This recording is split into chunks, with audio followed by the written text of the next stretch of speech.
إلا أنت خلقتني وأنا عبدك وأنا على عهدك ووعدك واستطعت أعوذ بك من شر ما صنعت وأبو لك بنعمتك علي إلا سبحان الله سبحان الله.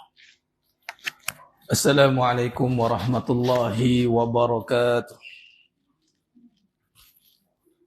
Bismillahirrahmanirrahim. Innal hamdalillah nahmaduhu wa nasta'inuhu wa nastaghfiruh. Wa na'udzu billahi min shururi anfusina wa min sayyiati a'malina. May yahdihillahu fala mudilla lahu wa may yudlil fala hadiya lahu. Ashhadu an la ilaha illallah wahdahu la syarika lah wa ashhadu anna Muhammadan abduhu wa rasuluh. Allahumma salli ala sayyidina Muhammad wa ala ali sayyidina Muhammad. Rabbi yassir wa la tu'assir, Rabbi tammim bil khair. Rabbi shrah li sadri wa yassir li amri wa hlul 'uqdatam min lisani yafqahu qawli.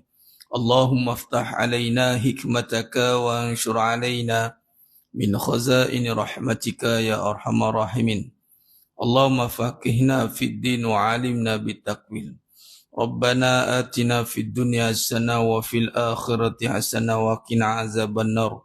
Wassallallahu ala sayyidina Muhammad wa ala alihi washabbihi wasallam walhamdulillahi rabbil alamin. Amma ba'd. Ayyuhal mu'minun ittaqullah. Usikum wa iyaya bittaqwallah faqad fazal muttaqun. Sidang jemaah yang dimuliakan Allah Subhanahu wa taala, mudah-mudahan kita semua tergolong dalam golongan hamba-hambanya yang benar-benar bersyukur. Amin ya rabbal alamin. Alhamdulillah, syukur pada Allah Subhanahu wa taala pada petang yang berbahagia ni Allah pilih kita untuk duduk dalam suasana ketaatan, yakni kita dipilih oleh Allah untuk duduk dalam suasana majlis ilmu, majlis zikrullah, yang mana di dalamnya adalah untuk mengingatkan kita kepada segala apa yang telah dipertanggungjawabkan Allah atas kita, merapatkan kita kepada Allah Subhanahu Wa Taala dengan kita nak mendalami, memahami segala cabang ilmu yang telah ditaklifkan ke atas kita sebagai manusia yang mempunyai akal. Kurniaan akal itu besar nilainya, maka dipergunakan akal itu adalah untuk mengisinya dengan ilmu, membezakan kita dengan ciptaan yang lain. Kedudukan manusia itu diangkat darjatnya dengan kurniaan akal, dan akal yang punyai ilmu, ilmu yang membawa kita, yang utama itu adalah mengenal Allah Subhanahu Wa Taala. Itu asas kepada ilmu, mengenal Allah Subhanahu Wa Taala. Lalu barulah kita kembangkan dia dengan ilmu-ilmu yang lain. Kalau kita lihat pada ilmu pecahan kepada ilmu agama, pecahkan pada 3 bahagian besar, yakni usuluddin, yakni ilmu tentang tauhid, yakni akidah, asasnya pada tauhid. Kemudian akhlak, yakni tasawuf, dan syariat, itu manhaj. Adapun ilmu yang dipecahkan juga dalam perbahasan yang penting, itulah ilmu tentang din, the way of life, yakni cara hidup, yang mana yang sedang kita bincangkan sekarang ini, yang bersandarkan kepada hakikat kehidupan. Apa saja perkara yang membawa kita untuk dekat dengan Allah SWT, kita akan berikan dia perhatian yang sepenuhnya. Adapun kehidupan ini memang Allah jadikan adalah untuk kita mengenal ataupun kita melihat dalam kehidupan kita ni tanda-tanda kebesaran Allah Subhanahu Wa Taala. Kita dihantar oleh Allah, dijadikan oleh Allah di dunia ini adalah untuk kita menjadikan asbab kita berada di dunia ini adalah untuk kita membesarkan Allah Subhanahu Wa Taala. Dan maka dengan itu kita perlu menghayati tentang perbahasan kehidupan agar tidak salah kita menyingkapi kehidupan yang menyebabkan kehidupan itu menghijab kita atau menghalang kita daripada tujuan asal kejadian kita. Itu adalah untuk menjadi hamba Allah, yakni dengan membesarkan Allah Subhanahu Wa Taala di dunia ini. Dan barang siapa yang berjaya untuk membesarkan Allah Subhanahu Wa Taala di dunia ini, maka Allah akan besarkan dia di akhirat sana nanti. Dibesarkan dengan nilai ganjaran yang tak terhingga banyaknya, sehingga kan ada golongan yang mana terdiri pada 4 golongan yang masuk syurga tanpa hisab, yakni golongan Nabiin. Sudah pasti Nabi SAW itu adalah khatamul anbiya, para nabi dan rasul itu semuanya Nah, membawa kalimatut thayyibah, membawa misi membesarkan Allah di dunia. Siddiqin, nabiyin siddiqin, itulah Sayyidina Abu Bakar Siddiq radhiyallahu an, yang mana mendapat gelaran as-siddiq, yakni membenarkan, yakni di dunia ini sifatnya palsu. Yang kita akan masukkan perbahasan hari ini, kita akan nilai dunia dan sisinya. Siddiqin itu membawa kepada siddiq, yakni Abu Bakar Siddiq radhiyallahu an ketika peristiwa Isra wal Mi'raj. Nah, tidak lama lagi kita dah nak masuk bulan Rajab dan ada peristiwa besar yang berlaku dalam bulan Rajab, yakni Isra wal Mi'raj, yang mana disyariatkan syariat solat, fardu solat, dan disitulah Sayyidina Abu Bakar Siddiq radhiyallahu anhu mendapat gelaran as-siddiq, yakni membenarkan. Itu juga berlaku ketika di dunia, yakni golongan yang membenarkan dengan sebenar-benar penyaksian bahawasanya yang benar itu hanya Allah dan Rasul. Sadaqa Rasulullah. Tak perlu explain banyak lah. Nah, benda berlaku atas dunia ini, dengar saja ada nama Allah di situ. Sadaqa Rasulullah. Dia tak perlu iya ke? Betul ke? Yalah, contoh bab hutang kan. Siapa boleh selesaikan hutang kita? Allah. Iya ke? Dia kata iya ke? Bila kita sebut tentang nama Allah tu, kemuncak kepada segala perkara, dan kemudian barulah kita syarahkan syariatnya. Kita kena terima dulu statement tentang Allah itu. Sebab itu ketika Nabi SAW peristiwa Isra wal Mi'raj itu mencari adat sehingga akal seakan menidakkannya. Setengah golongan mula keluar daripada Islam, berpaling dia daripada iman. Yang mana 12 tahun ikut Nabi SAW, 12 tahun, yang main. Nabi ada, bukan tak ada. Tapi bila Allah uji dengan kebenaran atau kebatilan, maka boleh goncang iman. Maka golongan kedua yang berlaku di dunia, yang masuk syurga tanpa hisab, siddiqin, yang mana jiwanya, percakapannya, perkataannya, perbuatannya tidak lain tidak bukan adalah untuk membesarkan Allah SWT dengan sebenar-benarnya. Wasyuhada, ini golongan yang berjuang fi sabilillah, jihad fi sabilillah, jihadul qatal, jihad dengan darah ni, yakni sebagaimana contoh saudara kita sekarang berada di Gaza, di Palestin, hanya mempertahankan tanah air mereka dan juga menjadi satu cabang ataupun kepada perjuangan agama. Mereka jihad syahid fi sabilillah. Dan juga para penuntut ilmu juga pahala jihad fi sabilillah. Yang keluar cari nafkah kerana Allah pun pahala jihad fi sabilillah. Tapi syuhada itu merujuk kepada yang benar-benar jihadul qatal, dipanggil jihad yang melibatkan kematian, qatal, membunuh. Iaitu peperangan. Mereka menegakkan kalimah Allah, la ilaha illallah Muhammad Rasulullah. Mereka yakin dengan apa yang dijanjikan oleh Allah melalui kalam Rasulullah sallallahu alaihi wasallam. Maka mereka sanggup menggadaikan nyawa mereka. Tiada galang gantinya.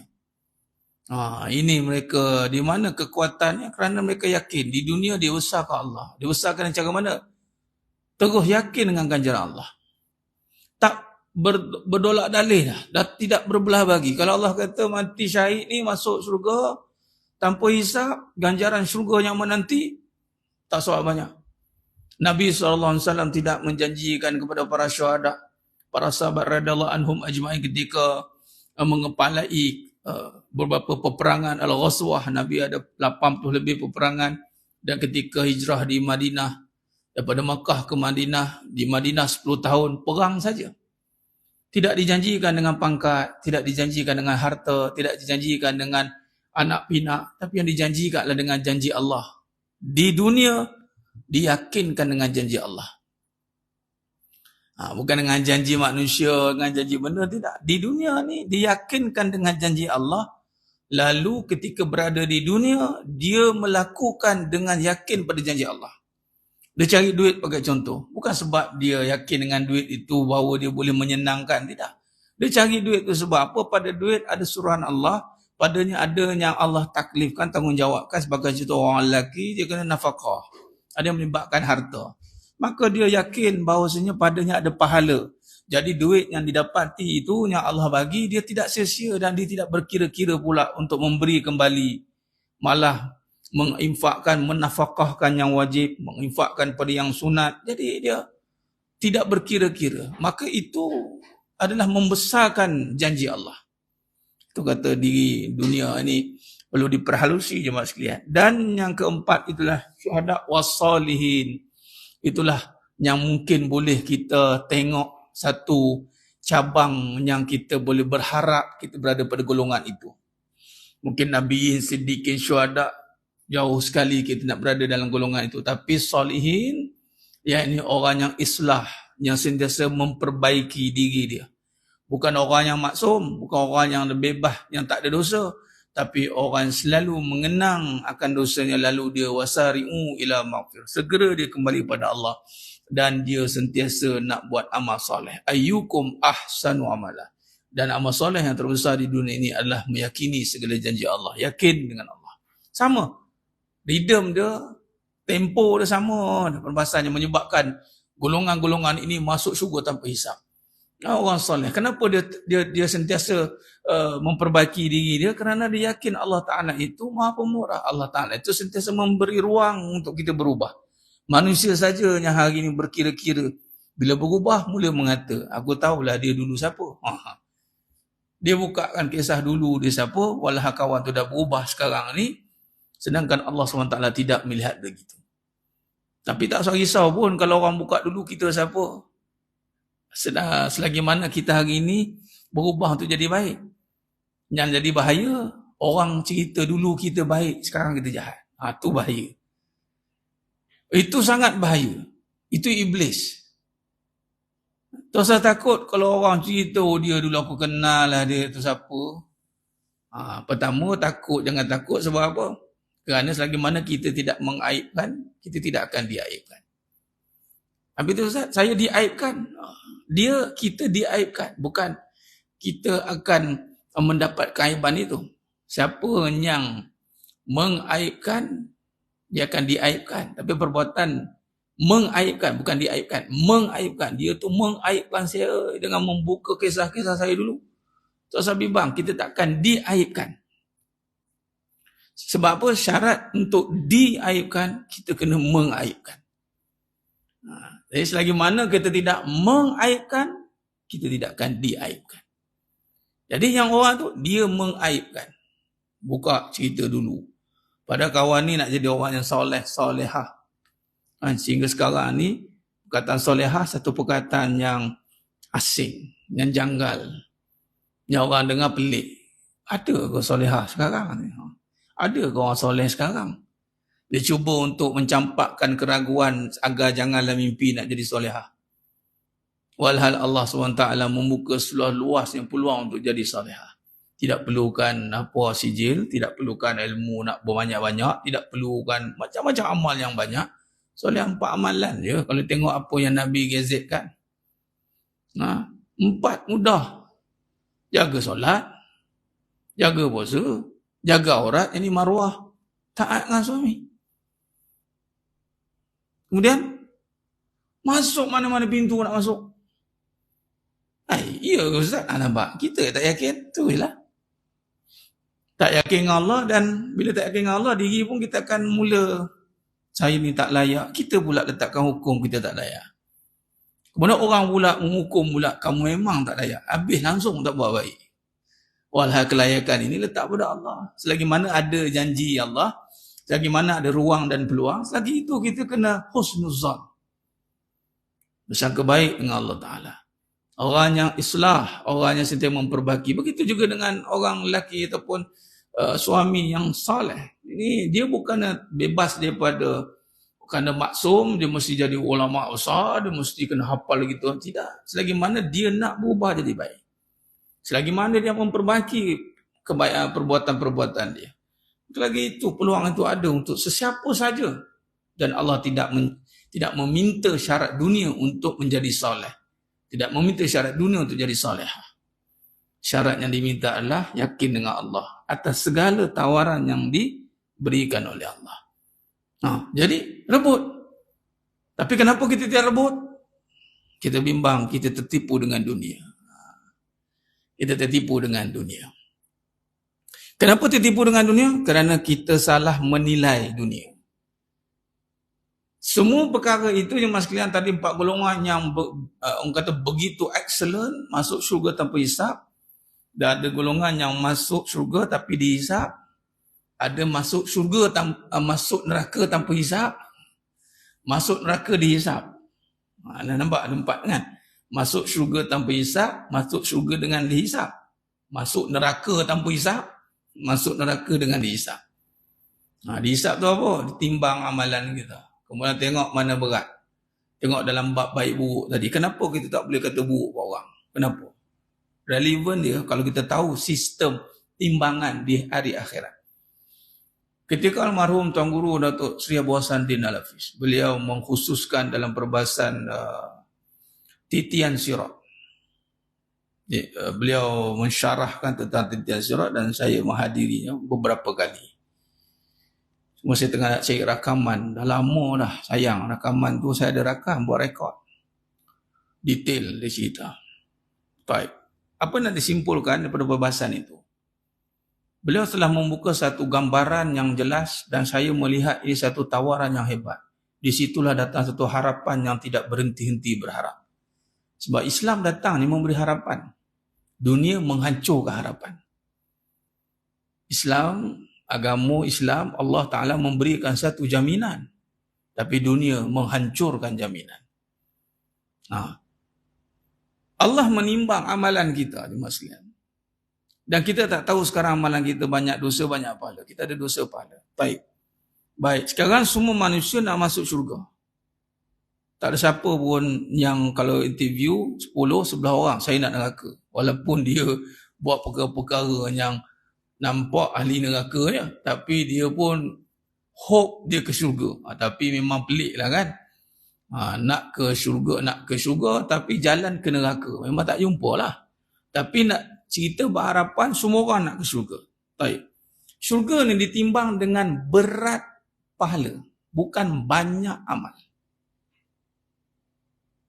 Faham kan? Berat pahala bukan banyak amal. Belum tentu banyak amal berat pahala, belum. Kalau banyak amal, pahala tak ada? Ada. Ini berat pahala yang ditimbang bukan banyak amal. Nampak? Berat pahala atau berat dosa. Nak faham lagi senang, kita pergi pasar. Kawan ni beli sampai 3 troli. Sayur semua. Memang 3 troli sayur kembang-kembang macam tu kan. Penuh troli. Kawan ni tak ada troli, pakai tangan. Pegang 2 plastik. Belah kanan ketam bunga, 20 ekor. Belah kiri udang galah. Wah. Dia timbang lagi, mana mahal? Yang sayur 3 troli ke, yang ketam bunga dengan udang galah? Si ketam bunga dan udang galah. Faham konsep ni? Faham konsep amal. Sebab tu jangan kita amal tergopoh-gopoh, amal hunters. Sedangkan contoh dalam bab berjemaah solat. Nabi memberi peringatan jangan kamu tergesa-gesa walaupun nak solat tu. Imam dah jemaah terus berlari dia. Jangan. Tenang. Jalan dengan tenang. Jangan kamu kejar-kejar pun. Walaupun sifat amalan tu fastabiqul khairat, kejar. Sifat kejar tu maksudnya kena cepat, jangan tangguh-tangguh. Tapi nak melakukan jangan gopoh-gopoh. Sekiranya kita berjalan, tapi janganlah lembab pula. Lenggangkan kau habis semua. Tak adalah, sekadarnya. Datang-datang, habis solat. Assalamualaikum warahmatullahi wabarakatuh. Assalamualaikum warahmatullahi wabarakatuh. Pahala jemaah dapat. Nampak? Nak dapat pahala ni, ya Rab, banyak amalan yang akan ada relatif. Contoh mafhum hadis. Hadisnya Hasan Sahih. Siapa yang, ini saya cerita bab mengahwini, bab kahwin. Siapa yang mengahwini janda, ibu tunggal, balu, dia kahwin dan dia betul nak jaga dengan elok, pahala ibarat apa? Bangun malam sepanjang hidup dia. Itu nak bangun malam jenuh. Cari kahwin abang kahwin lah seorang apa, dapat pahala bangun malam. Yang tukang promote pun pahala. Nampak tak? Nampak tak? Bijak tak kat situ? Kalau dipikirkan pahala, Banyak lagi pahala boleh buat. Okey. Banyak pahala lah. Kat situ ada khilaf lah tu kat situ. Tapi kalau nak tengok bangun malam setiap malam tu rasa tak terbuat tu kan. Dia bagilah cadangan. Yang mencadangkan pun dapat pahala tanpa kurang. Kan senang kalau kita bincang macam ni. Bincang pahala kan senang. Bukan soal mampu, tak mampu, mampu, tak mampu. Kemampuan tu kita bina. Sama juga dengan pergi umrah. Nak pergi umrah hari-hari, boleh? Boleh? Boleh? Tunggu sampai syuruk. Lepas subuh jangan bangun. Tunggu sampai syuruk, solat isyraq. Atau duha, dipanggil. Dapat pahala umrah sempurna. Kita duk fikir nak pergi umrah lagi mahal tiket. Banyak. Nampak? Nak duduk dalam raudah. Larat nak pergi. Tetap macam ilmu. Raudah.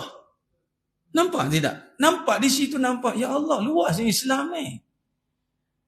Luas. Kita jangan nampak Islam tu jumud. Islam ni melepaskan manusia daripada cengkaman kejumudan. Jadi berat pahala syurga, berat dosa neraka. Bukan dikira satu dosa neraka. Tak. Karena kita faham setiap dosa je neraka. Sebab tu jangan hukum orang satu buat dosa. Jangan kita hukum dia ahli neraka lah. Sebab kita tak tahu amal dia macam mana pula. Yang akan menghukum Allah. Ya Hakim. Yaumil Mizan. Di situ ditimbang. Kita tak tahu. Dan Allah boleh kira apa saja perbuatan jadi amal mengikut niat dia. Kita tak tahu. Wa imma dalam kiraan satu pahala, satu kebaikan. Bukan satu pahala. Satu kebaikan 10 pahala. Tengok asbab Isra' Mi'raj ni. Nabi diberi kemuliaan. Umatnya mendapat compounding. Gandaan. Satu kebaikan 10 pahala. Kalau kita buat 10 kebaikan, berapa? 100 pahala. Ni dikira dalam hadis sahih. Satu kejahatan, satu. Bukan ganda. Jadi kalau kita ada 100 kejahatan, 100 kejahatan nak. Dengan 100 kebaikan, banyak mana? Nah, 1100. Itu kata arwah almarhum Tuan Guru Datuk Syah Buasan dia Al-Hafiz kata beliau kata apa? Kalau masuk neraka juga jahat sangat tu. Sebab pahala sentiasa ke depan. Takkan boleh potongnya. Tapi ada satu dosa yang akan memadamkan semua pahala. Hati-hati. Rupanya. Itu satu. Keduanya, almarhum arwah cakap begini. Dia bagi tamsil. Begini. 9,000. Ambil 100 lah. 1,000 pahala, 999 dosa. Masuk mana? 1,000 pahala, 999 dosa. Masuk mana? Syurga. Dalil berat mana? Habis tak 999? Di sinilah rahmat Allah. Allah padamkan semua kerana kiraannya berat pak. Walaupun satu. Itulah adil. Tengok. Kalau 1,000 pahala, 999 dosa ni, agak-agak orang jenis macam mana? Memang kejap pahala, kejap dosa. Ya pahala kejap. Kau ni kan. Kita duk tembak dia dah. Kita tak tahu dia tu macam mana. Tapi kalau berlaku peristiwa ni di sana, jangan luruh jantung. Kita tengok, Allah CP-CP ni. Berderau jantung. Ikut apa kekiraan pilihan raya pun berderau dah kan. Apa kiraan-kiraan apa-apalah untuk result apa-apa pun kita berdebar. Ini kan result untuk syurga dengan neraka. Nampak? 1,000 dosa, 999 pahala. Masuk mana? Neraka berat. Di sini datangnya syafaat Nabi SAW. Syafaat ni datang bagi yang CP-CP. Bukannya memang macam itu dosa dia. Itu tak syafaat dah tu. CP-CP. Riwayat mengatakan Nabi tak serban. Berat balik pahala. Kan? Berat pahala lah. Syurga. Jadi kita tak tahu berat mana. Berderau darah. Derau mana.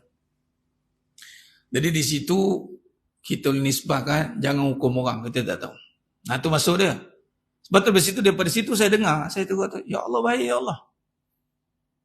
Still have hope. Dan Allah letakkan harapan. Allah pula Maha Pengampun tak tu.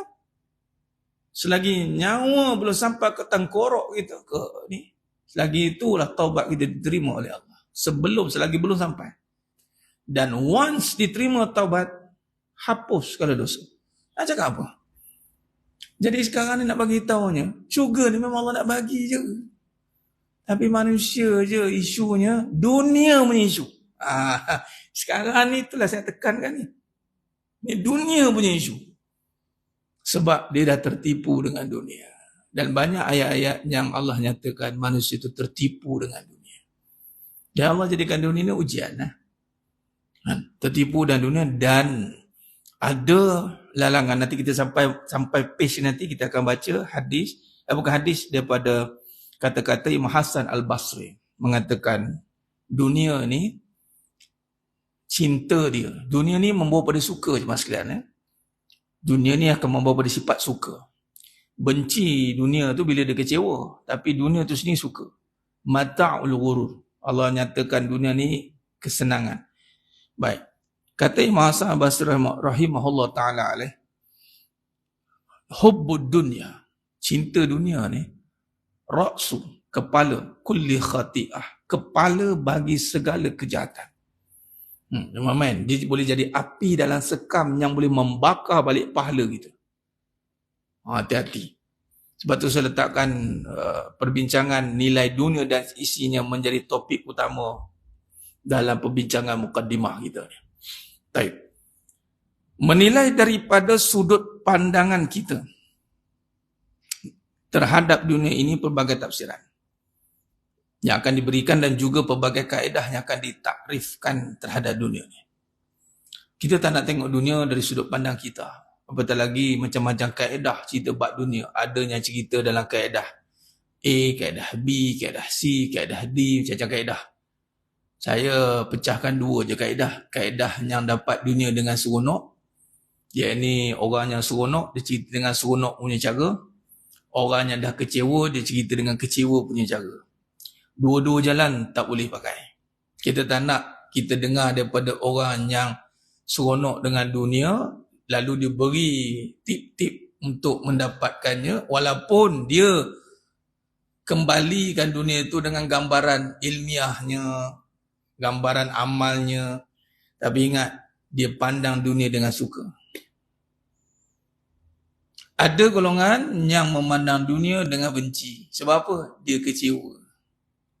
Laki sama, jantan tak guna. Dia dah marah, dah kecewa, jantan semua tak guna. Habis cerita. Atau duit, bohong, aku kena tipu banyak kali. Kita tak nak orang yang ada kecenderungan dengan keadaan kecewa, ada kecenderungan dengan keadaan dia suka. Jadi, kita tolak kedua-dua pandangan ini. Lalu bagaimana? Maka kita nak berbicara bersandarkan kebenaran.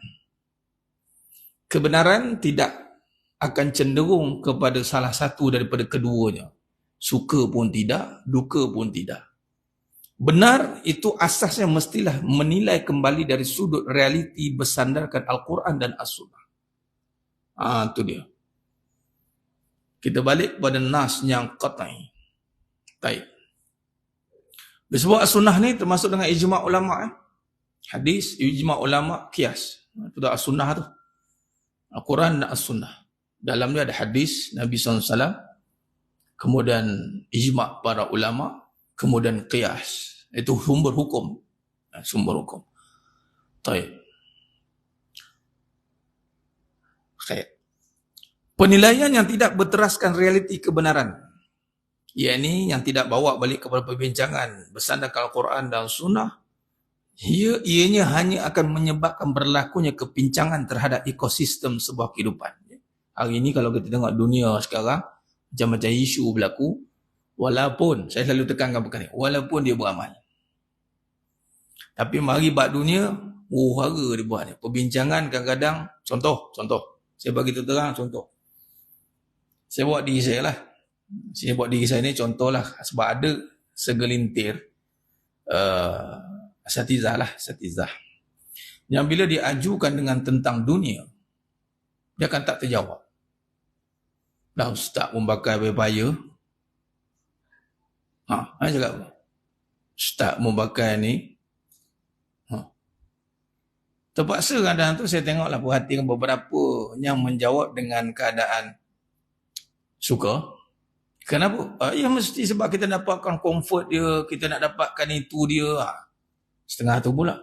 Dan setengah tu pula terpaksa jawab, sebenarnya bukan dengan ustaz ni saya pakai, saya pun ada bisnes saya juga. Faham? Jadi macam sebersalah kita dengan dunia dibuat. Kalau kena dengan perbincangan akhirat depan, kita ada jawapan dia. Jawapan yang boleh saya simpulkan, saya cakap apa? Tak ada satu pun perkara dunia yang layak untuk bawa agama. Ini bau sikit ni. Kalau Allah tak saya pakai Ferrari ni, saya cakap ini bau sikit ni. Tak ada satu pun dunia boleh mampu menampung agama. Tak ada satu pun. Tinggal lagi kita bagi can kat dia. Tuan-tuan nak pakai silakan. Tapi kalau tuan-tuan pakai dunia, tapi dunia terlebih nilai pada agama, hancur. Tak payah nak sebut salah, nak malu-malu Allah pun. Kau nak pakai ke tak pakai ke, yang penting jawab pandang tu mesti tepat. Bayangkan kita buat permata. Bekas dia takkan boleh mengatasi apa bahan dia yang kita bawa, betul? Dan sudah pasti bila permata bekasnya mestilah hampir mirip-mirip kan. Nak tally kan. Jadi agama ni mahal je mas sekalian. Bukan kata mahal saja. Kalau nak dihargakan, memang tidak ada satu harga boleh bayar agama. Tapi tak boleh bayar berapa? You hargai sendiri. You nilai sendiri, you hargai sendiri. Kerana saya cakap macam tu. Dengan saya macam itu. Bagi yang mengaji kan, contoh kan. Saya ada buka pengajian akademi. Roth Academy. Saya saja letakkan amount. Satu certain amount. Dan saya bagi tahu, amount ni bukan untuk saya. Amount ni untuk penuntut nilai agama tu macam mana. Pulang, kalau dia rasa nilai dia RM10, RM10 lah. Jadi kalau rasa nilai agama ni satu harga dunia, ya Allah betul-betul, ya Allah aku tengah tak ada duit, ya Allah. Kalau aku duit, separuh duit aku bagi. Patutnya. Yang tak ada duit, ala kulihan. Yang ada duit, jangan kedekut. Saya cakap tu tegang lah. Allah bagi duit untuk apa? Untuk pergunakanlah agama, dunia tu untuk agama. Betul saya bagi. Kadang-kadang yuran-yuran yang dikenakan itu adalah untuk diri dia. Kalau you tak boleh bagi harta, you bagi masa. Lagi tinggi pada harta. Konsisten istiqamah, you khidmat. Jangan miss, jangan skip. Kalau ada yang lain, you kena utamakan masa tu. Kalau macam tu, kalau harta tak berapa nak ada, you bagi lebih mahal. Bukan kata harta tak ada, yelah saya ni apa ada, dia macam low down lagi. Tak. Kalau harta tak ada, bagi lebih mahal pada harta. Apa dia? Masa. Jadi belajar sepenuh masa. Jangan jadi half-half. Dan gunakan masa itu sepenuhnya. Dan bagi tenaga sepenuhnya. Harta ni sebenarnya nombor 3. Jatuh nombor 3. Masa, tenaga, harta. Tapi memanglah nampak harta tu, mal ni sebab dia nak dapatkan harta, dia perlukan masa dan tenaga balik. Sebab tu siapa yang Allah beri harta, kalau dia tak bagi balik untuk agama, dia telah khianati masa dan tenaga dia. Sebab dia dah guna masa dan tenaga dia untuk dapat harta. Tiba-tiba tang harta dia berkira. Itu caranya, tak payah nak dakwah Nabi. Kita ni ustaz kena ada imej, tak payah. Imej agama telah ada dengan diri imejnya sendiri. Allah dah angkat izzahnya sendiri. Tak perlu kita berharap kepada dunia yang nak cover kita. Tak perlu. Tapi kalau ada, kita akan bagi tahu ini bos sikit baru ni. Kalau nak contoh macam wanita. Nilai wanita yang niat nak jadi solehah, niat jadi solehah dan berusaha jadi solehah, dia akan jadi golongan wanita yang solehah. Solehah ni bukannya result. Dia bukan, you dah solehah. No. Solehah is a process. It's a journey, satu perjalanan. Once you niat nak jadi solehah, mana you journey untuk jadi solehah. Ingat, sebaik-baik perhiasan dunia wanita salihah. Jadi kalau ada di tangan kita ni beg yang berharga 50,000, itu baru kecil baru tau. Tu cara macam tu. Bukan kecil sebab aku ada duit. Dah. Nilai yang Allah letakkan pada wanita Islam yang beriman. Siapa solehah ni? Orang Islam yang beriman lah. Yang ada peluang jadi solehah. Takkan boleh meletakkan harga pada nilai diri seorang wanita itu. Tak boleh. Sebab dia dah lebih tinggi on top of everything. Tak boleh bagi permata pun tak layak. Bagi beg mahal pun tak layak. Kalau pakai pun, kita hanya mengata engkau ni sekadar untuk membawa aku ya. Tidak mengubah aku. Kerana wanita telah ada tempat tersendiri di sisi Allah. Nak cakap macam mana? Jadi tak perlulah nak pakai tu baru rasa harga diri, dihargai. Tak payahlah. Nak rasa self-confident ke, tak payah. Tapi kalau wanita bila ada tu baru confident, mana harga dia lebih rendah daripada dunia. Ya amen. Kita nak ada benda baru kita nak rasa satu semangat. Maknanya kita lebih rendah pada dunia. Patutnya dunia lah yang perlukan kita. Dia perlukan wanita. Dunia memerlukan wanita. Kalau tidak, dia tidak dipandang pun. Permata tidak akan dilayan pun. Kalau tak ada wanita yang melayan dia. Mari sini. Pakai. Ini pun tak layak lagi nak kalung kat tangan aku ni. Tangan aku ni nilai di dunia dan sisi. Setakat harga kalung ni 100,000 apa sangat. Kalau cerita ni, kalau orang saya dengar ni, amboi, sombong sungguh. Tapi cara kita cerita, inilah perbahasan dia. Kita berkata sebab nak membesarkan apa misi kita ni? Allah. Betul tak? Nah. Bukan sebab kita tak heran dengan barang tu, sebab aku ada duit, aku boleh beli banyak. Ada orang cakap macam tu. Dia tak heran, aku dah merasa dah dulu. Setakat yang aku tak heran. Ataupun kalau dia nak humble pun kerana dia masih terkesan dengan keadaan. Nak humble. Konon-konon nak humble. Padahal dia masih terkesan dengan keadaan tu. Nak humble ni di sisi Allah. Tu je humble. Rendah diri dengan Allah. Bukan dengan dunia. Bukan kata ada 100 juta tapi nak humble. Tak payah pakai lah kot. Nanti kan nampak sangat diri tu ni. Kita pakai sifat Jepun je katanya. Biar orang tak tahu kita kaya. Kaya sangat ke?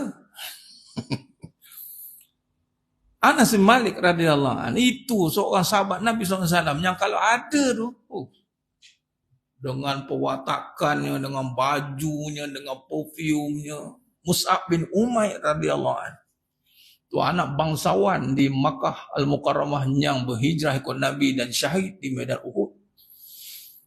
Dan harta kekayaan ya Rab memang pakai sungguh lah. Hebat.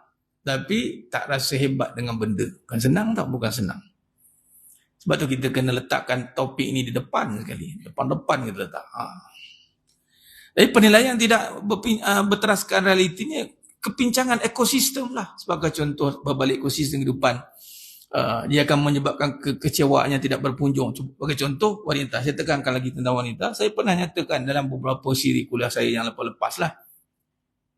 Saya selalu nyatakan, wanita ini dinisbahkan dengan kejadian yang dijadikan di syurga dan tempat yang bukan di dunia.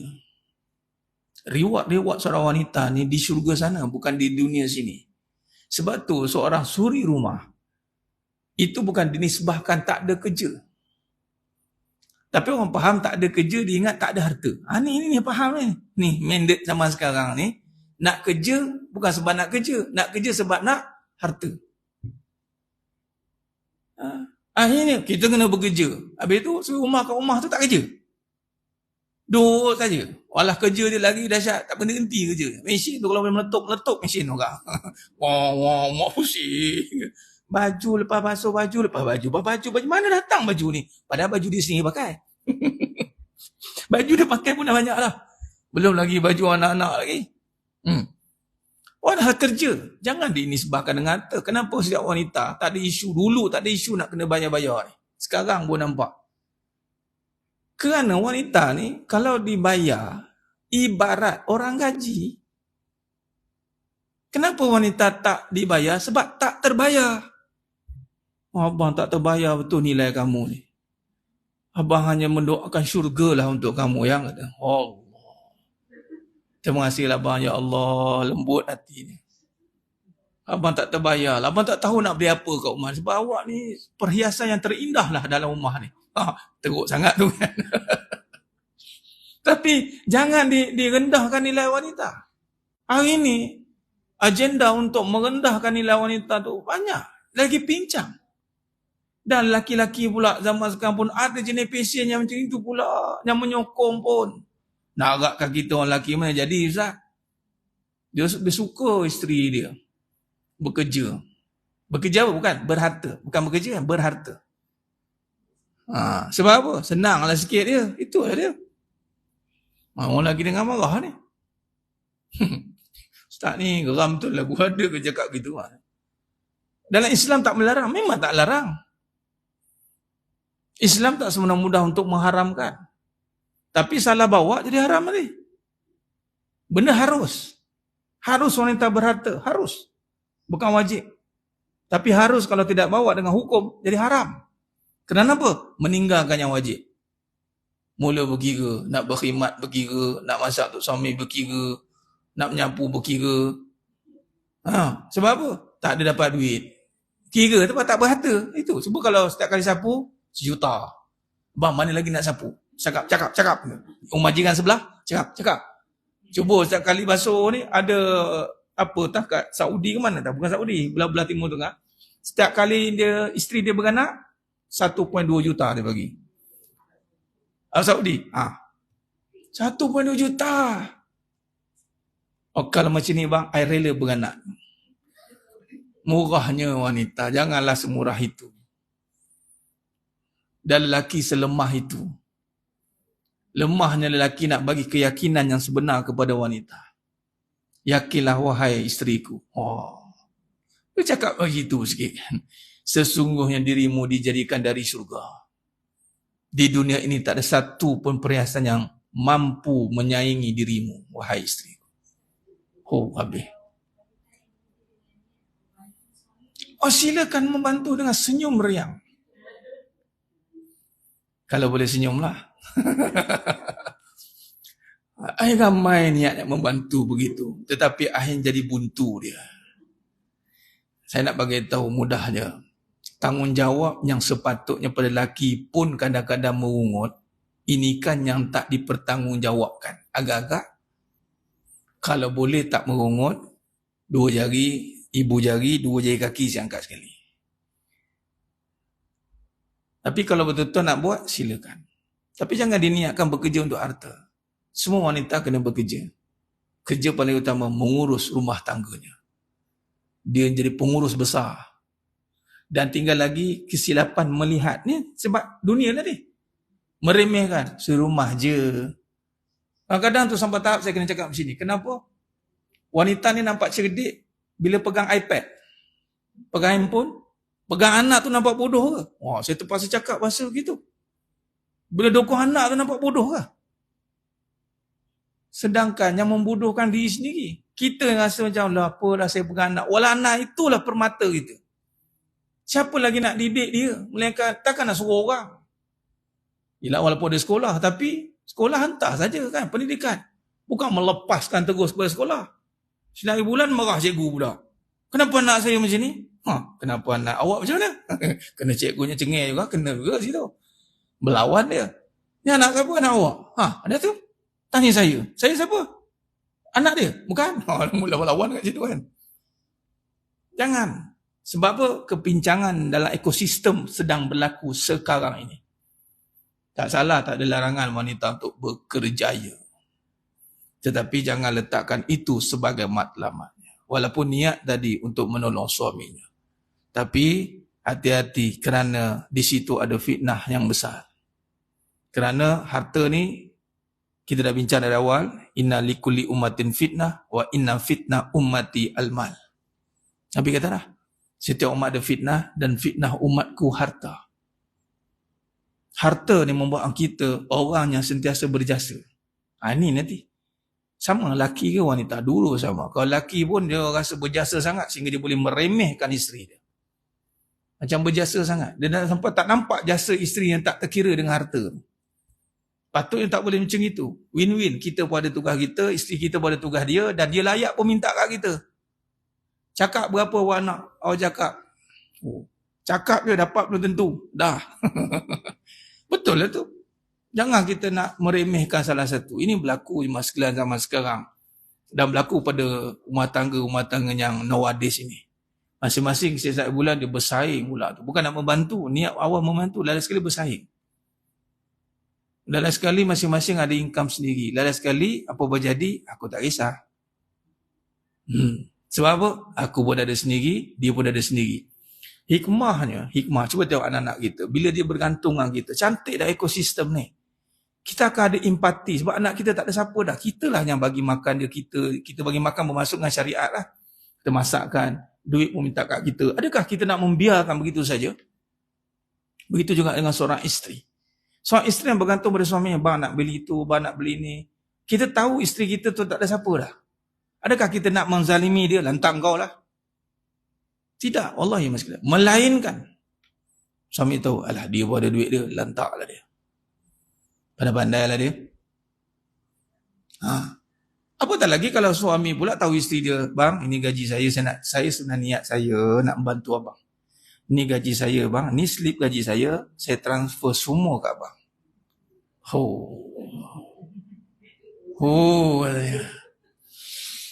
Semangat katanya. Alhamdulillah mimpi. Tapi kalau suami yang macam itu dah tahu dah suami isteri dia lah bagi rasa, bagi harta pula tu. Mensia-siakan. Lagi teruk. Tapi kalau tak bagi harta pun tak ada masalah sebab masa dan tenaga dah mengatasi harta dah. Dia dah jual, ibarat jual, bila nikah tu dah jual diri tu. Kat abang terus. Dan mahalnya maruah seorang wanita. Sebab tu kadang-kadang minta maaf cakap, ada isteri-isteri, para isteri yang sanggup, macam mana saya nak bahasa kan, tapi kena cakap juga. Dia letakkan harta tu lebih bernilai daripada maruah diri dia. Saya cakap dia sanggup berkongsi diri dia tapi tak sanggup berkongsi harta dia. Faham maksud saya? Sanggup berkongsi diri tu apa? Hubungan suami isteri lah. Tu kata saya nak takar experience macam mana ya. Tapi harta dia tak sanggup kongsi. Kau pelik tu. Sedangkan batang tubuh diri dia itu lebih berharga pada harta. Sepatutnya. Yang itu sanggup kongsi. Tang harta, pindah share 100%. Ada kes. Saya tak nak kongsi dah, ini harta saya. Diri awak, aku pakai juga. Tak cegedik tu kan. Itu kadang-kadang. Padahal dah bersama dah. Dah tahu semua sebi. Tiba dah duit, nyorok. Suami pula nyorok. Ni nampak rumah tangga macam ni tak lama. Lama-lama nanti mungkin kalau tidak pun berpecah begitu, tapi dia bengkak sana bengkak sini lah macam tayar benjol. Macam gitu kan. Tayar tu bengkak sana bengkak sini. Patutnya tidak begitu. Dan ini semuanya ni penjelasan lah. Ni huraian daripada kepincangan terhadap ekosistem sesebuah kehidupan. Kehidupan ni kalau kita rujuk yang mengungguli ekosistem kehidupan adalah rumah tangga. Dan hari ni semua orang bekerja, cari duit, semua tu sebab nak survive rumah tangga lah. Itulah ekosistem sebenar hidup ni. Bila kepincangan dalam institusi rumah tangga memahami tentang dunia, anak diperdagangkan, isteri diperdagangkan, semua nak diperdagangkan, dieksploitasikan untuk menghasilkan harta, semua akhirnya merisaukan generasi dia tidak ada harta, tidak merisaukan tidak ada pahala. Hancurlah generasi ini. Tak risaukan isteri dia ada pahala ke tidak. Yang dirisau isteri dia ada harta ke tidak. Tak risau tentang anak-anak dia ada pahala ke tidak. Yang dirisau ada harta ke tidak. Bila generasi ini disuburkan di akhir zaman, maka pincanglah kehidupan akhir zaman. Ini kepincangan ni. Sebab apa kita melihat harta ni terlampau sangat, benefit sangat dalam hidup kita. Walhal dia hanya subsidiary sebenarnya. Yang dulu kita tidak didedahkan pun dengan everything must have money. Tapi bila dah towards the end ni, macam-macam semua nak diduitkan. Walhal dulu tidak pun semua pakai duit kan. Akhir zaman tu sebab akhir zaman makin akhir duit lah isu dia. Dan bergaduh banyak semua itu duit. Cerita kalau buat duit ni mula rasa dia punya vibration benda tu. Saya rasa sebab saya membawa perkara ni kan, malah akan menyebabkan berlaku kekeliruan yang berpanjangan. Keliru je. Aku ni posisi aku kat mana? Dia akan sentiasa asking. Yang suami asking, yang isteri pun asking. Dia tidak jadi komplimen. Dia tidak jadi komplimen. Dia akan jadi complainment. Dia complain kerja. Keliru. Saya dah buat semua. Saya bagi tu bagi ni. Semua dikirakan. Akhirnya berkira-kira lah. Pekerja pun berkira-kira. Suami isteri berkira-kira. Anak pun berkira-kira tau. Bila anak dah ada duit. Asyik aku je bagi. Kau tak bagi. Dia boleh bagi-bagi tu. Padahal dia duit lebih banyak daripada adik yang lain, daripada adik lain. Tapak je lah semua. Apa nak dikira bagi-bagi pula. Satu kezaliman ya, bila kita ada duit lebih, tiba-tiba kita bagi-bagi sama rata. Satu kezaliman. Dan nak pula dalam tu ada adik-adik perempuan. Zalim kita lelaki suruh yang perempuan bayar juga. Satu kezaliman. Wanita tidak diwajibkan untuk menanggung lagi mak ayahnya. Kalau ada lelaki lah. Kalau tak ada, ala kulli hal. Kadang bagi saya, ini yang membuatkan kepincangan. Dan hidup yang tidak dibangun kebesaran kebanyakan itu akhirnya akan dikecundang pada penghujungnya dan memberikan implikasi yang buruk terhadap diri kita sendiri. Tafsiran dunia yang tidak berteraskan kepada sebuah kebenaran menyebabkan kita berusaha untuk menguasai dunia ini tanpa kita sedar akan hakikat sebenar dunia itu sendiri. Nampak tidak? Kita akan force untuk aku kena kuasai dunia ni. Walhal sebelum kita nak kuasai dunia tu, kita kena kenal dunia ni apa sebenarnya. Sebelum kita nak ambil dia. Bukan kita buang dia, kita kena pakai dia ni. Tapi isu tentang dunia ni perlu kita leraikan dulu sebelum dunia datang. Bagai contoh dalam surah Muhammad ayat 36. Kita tengok dalil-dalil daripada pencipta dunia sendiri. Kita tak nak tengok dalil lain tu, kita mulakan dengan dalil pencipta dunia. Ni kata kita tak gunakan dalil orang yang berjaya, dalil orang yang gagal. Kemudian baru dia cari ayat Quran. Tidak. Kita terus cari berdasarkan gambaran kehidupan bersandarkan sifat wajib bagi Nabi SAW ini. Baik. Kata Allah Subhanahu wa taala surah Muhammad 36, "Innamal hayatud dunya la'imun wa lahu. Wa in tu'minu wa tattaqu yu'tikum ujurakum wa la yas'alkum amwalakum." Firman Allah SWT, sesungguhnya kehidupan dunia hanyalah permainan dan senda gurau. Dan jika kamu beriman dan bertakwa, Allah akan memberikan pahala kepadamu dan dia tidak akan meminta harta-hartamu. Nampak? Di sini ada kata kunci, mas sekalian. Yang pertama, sifat dunia itu adalah sifat permainan dan senda gurau. Permainan dan senda gurau, kita kena garis bawah di situ. Kita boleh elaborate lagi, kita boleh terjemahkan lagi. Permainan tu sifat dia apa, bergurau tu sifat dia apa. Dua keadaan ini ada pada dunia. Dan Allah kata, kalau kita beriman dan bertakwa, ya ini kita faham matlamat daripada permainan itu. Kita tak nak permainan tu, kita nak hasil daripada permainan itu. Ada kena faham? Macam main bola kan. Main bola, bukan bola tu kita nak gol tu. Kalau gol tu kita nampak, ibarat macam tu. Kalau kita nak tanah harta ni kita kena pastikan jadi pahala. Bila harta kita pastikan jadi pahala, macam tadi Ajah tanya nak tolong suami, contoh kan, jadi pahala. Maka, ni kata Allah, aku tidak akan meminta harta-hartamu. Makna kata harta tu tak hilang. Bertambah. Jadi jangan takut habis. Macam suami kan nak bagi ke isteri, ke anak-anak, kan berfikir nak bagi kan, takut habis. Walhal, Allah takkan ambil harta yang digunakan untuk jalan agama.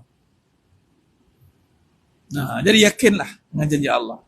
Dan dalam surah Al-An'am ayat 32, "Wa mal hayatud dunya illa la'ibun wa lahu. Walad darul akhiratu khairul lil ladzina yattaqun afala ta'qilun." Firman Allah, dan tiadalah kehidupan dunia ini selain dari main-main dan senda gurau belaka. Dan sungguh kampung akhirat itu lebih baik bagi orang yang bertakwa. Maka tidakkah kamu memahaminya? Nampak? Ini soalan Allah lontarkan balik.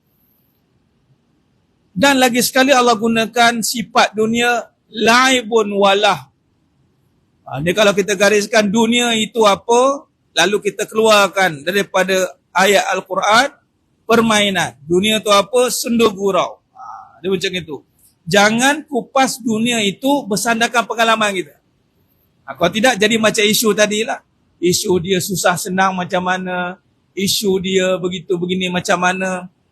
Kita kupas dunia dengan maksud sebenar. Dunia apa? Permainan. Dunia ni apa? Sendu gurau. Main-main. Kalau surah Muhammad ayat 36, permainan. Kalau surah Al-An'am ayat 32, Allah kata main-main. Sebab tu orang yang menjadikan dunia sebagai aim dia akan jadi main-main. Dia tak boleh serius. Sebab kerja ada, kerja tak ada. Kerja okey, tak okey. Sampai tahap dia akan jadi orang yang hopeless, hilang harapan. Malah lah kita jadi isteri bukan nak kata terima kasih pun. Dia nak mula nak hopeless, nak mula hilang harapan. Sebab apa? Target dia dunia kan. Dia nak suami dia pandang dia dunia ni bukan sahaja harta, tapi dunia ni apa saja yang memberi perhatian. Permainan ni benda yang attract. Kita tu kata kita boleh explain lagi tu. Permainan ni benda yang ada tarikan. Ada perhatian. Jadi benda-benda yang menarik, yang memberi perhatian, itu hati-hati. Contoh kita buat baik sebab nak perhatian. Sebab nak menarik perhatian. Pertama nak perhatian, nak menarik perhatian. Apa sama lah tu. Akhirnya dia akan jadi hopeless, dia akan jadi hilang harapannya. Aku buat baik pun sini juga, suami aku macam itu juga. Dia tak agai pun, dia tak ini pun. Dan sekali baik aku jadi sendiri. Jagalah diri dia sendiri. Diri mana? Diri yang tak pasti. Kejap malam, kejap siang. Itulah dia. Diri dia keliru. Dan Allah beritahu, kita ada negeri akhirat dan tidakkah kamu memahaminya? Satu question takkan tak faham-faham. Macam gitulah. Kita ada akhirat. Jadi sebab itu, ada satu kenyataan saya tulis. Jangan sedih, jangan lemah. Dalam Quran ada surah Al-A'raf ayat 132 tak silap saya. Al-A'raf 132 tak silap. Janganlah kamu lemah, jangan kamu sedih. Wala tahinu wala tahzan. Dan saya rungkai pada ayat itu, saya kata apa? Jangan kita bersedih hati kalau dunia tidak menyebelahi kita. Kerana memang Allah jadikan dunia bukan untuk berada di sebelah kita. Itu kata menyebelahi kita. Tetapi dunia dijadikan oleh Allah untuk berada di belakang kita. Dan kita berada di depannya. Dan kita adalah khalifah di dunia. Ketika kita rukuk, dia rukuk. Ketika kita sujud, dunia kena sujud. Jadi kita hanya memandang ke depan akhirat sana, tunggu masa nak meninggalkan dunia yang sementara. Nampak? Dia kena tafsirkan begitu. Baru kita datang satu semangat yang kita nak nampak akhirat, dunia ni dia akan jadi bayang kita kat belakang. Kita ni jelas kedudukan kita akhirat. Dunia bayang kita. Kita nak pahala, tapi ada perlukan harta. Jadi harta akan follow kita. Bukan kita nak harta, baru nak cari pahala. Itu SOP yang salah. SOP yang betul, pahala dulu, baru cari harta. Ni tak, harta dulu, baru pahala. Habis. Ucak-kacir tu. Jelas menunjukkan kepada kita bahawa dunia itu adalah sebuah permainan dan membawa kepada kelalaian. Dan permainan juga boleh dinisbahkan kepada lalai. Kebenaran ini adalah bukan lagi berdasarkan kajian, tetapi berdasarkan kepada sebuah kenyataan yang datangnya dari pencipta dunia ini sendiri. Sepertinya sunnah ketetapan dalam penciptaan itu, pencipta pasti mengetahui apa yang diciptakannya. Permainan itu adalah satu perumpamaan yang menggambarkan kepada kita bahawa sesuatu perkara yang tidak boleh dijadikan perkara penting. Kerana sifat permainan itu adalah suatu perkara yang tidak kekal dan ada penghujungnya. Permainan itu juga menggambarkan keadaan yang menipu, wujudnya keadaan yang menipu di dalam permainan dan banyak tipu daya dan muslihat yang akan berlaku apabila sesebuah permainan itu berlangsung. Jelas di dalam firman Allah lagi yang menegaskan bahawa dunia itu adalah sebuah tipu daya. وَذَرِ الَّذِينَ اتَّخَذُوا دِينَهُمْ لَعِبًا وَلَهْوًا وَغَرَّتْهُمُ الْحَيَاةُ الدُّنْيَا. Firman Allah dan surah Al-An'am ayat 70. dan tinggalkanlah orang-orang yang menjadikan agama mereka sebagai main-main dan sendu gurau, dan mereka telah ditipu oleh kehidupan dunia. Jadi ada keadaan orang yang pandang agama ni main-main. Kamu nak jadi solehah? Solehah lah sangat. Dia akan beli nanti. Sebab bila engkau sanggup sabar dengan engkau ni, suami engkau, dia akan cucuk-cucuk. Dia akan main-main dengan kita. Dengan solat boleh makan? Solatlah kalau nak makan. Kita pun tunggu Ramadan. Geram tu orang cakap macam ni. Sekali diorang tak makan dalam Ramadan, kita pun cakap, kenapa tak makan? Tunggu masuk waktu solat lah. Dulu pun cakap solat tak boleh makan. Sekarang memang kena tunggu solat baru boleh makan. Masuk waktu maghrib kan solat kan, baru boleh makan. Ramadan mengajar kita hakikat. Sebab kita hari ni ada orang solat atas muka bumi ni ada makan ni. Kalau tak ada orang solat atas muka bumi ni, hancur dah Allah buat dunia ni. Hancur lah, habis. Sebab tu solat tu tiang dia. Jadi jemaah yang mulia Ta'ala, kita berhenti dulu setakat ni. Mudah-mudahan apa yang kita bincangkan pada petang yang berbahagia ni, kita sudah mulakan bagaimana kita telah membuka jalan untuk memahami kehidupan ni dengan kita merungkai dulu perbahasan tentang nilai dunia dan sisinya. InsyaAllah mudah-mudahan dia memberikan kita kefahaman dan membantu kita untuk lebih jelas dalam perjalanan kita menuju Allah Subhanahu Wa Ta'ala. Khair, mohon ampun maaf daripada saya kekurangan, terkasar kata tu kurang bicara dalam penyampaian, hanya Allah Ta'ala sajalah yang mampu menyempurnakan perbahasan kita pada petang yang penuh barakah. Sehingga kita bertemu lagi pada seri akan datang. Aku qali hadza wa astaghfirullah azim li wa lakum. Wabillahi taufiq wal hidayah. Wassalamualaikum warahmatullahi wabarakatuh. Kita tangguh dengan tasbih kafarah dan suratul asr. Subhanakallahumma wa bihamdik asyhadu an la ilaha illa anta astaghfiruka. Bismillahirrahmanirrahim wal 'asr. إلا الذين آمنوا وعملوا الصالحات وتواصوا بالحق وتواصوا بالصبر والله أعلم بالصواب. تكبير، الله أكبر.